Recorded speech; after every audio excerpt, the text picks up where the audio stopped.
Respiratory system inspection. Introduction.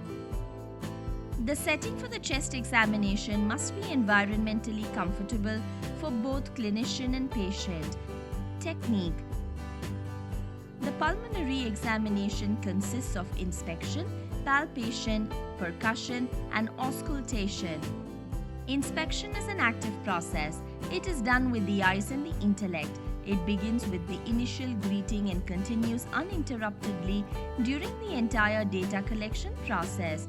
Even as the first serious question of the fully dressed patient is asked, the inspection begins through active observation. What to observe during inspection? Skin integrity, shape and symmetry of chest, respiratory rate and rhythm, movement of chest, check spine and scapula. Procedure.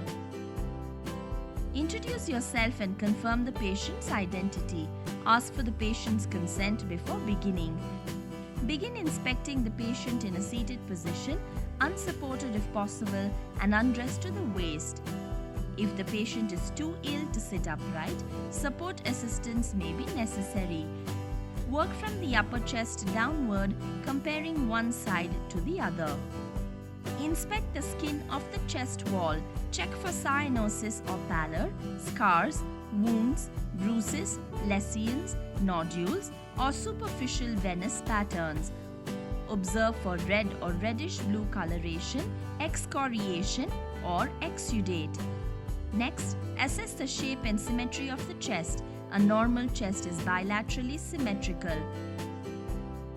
Observe the thoracic cage for any deformities such as pectus excavatum, pectus carinatum, scoliosis, kyphosis, chest deformity, surgical or traumatic scars, thoracoplasty, or gynecomastia.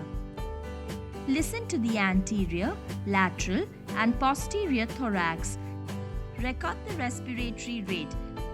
This is not required if done with vital signs measurement. The normal respiratory rate of a relaxed adult patient is 14 to 16 breaths per minute. Assess the rhythm of respiration. Normally, respirations are regular and quiet and not too shallow nor too deep. The inspiratory phase is half as long as the expiratory phase.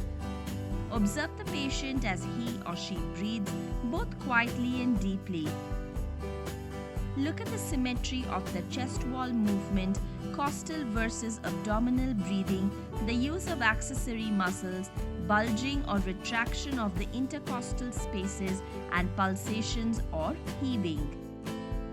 Examine the back of the patient as well.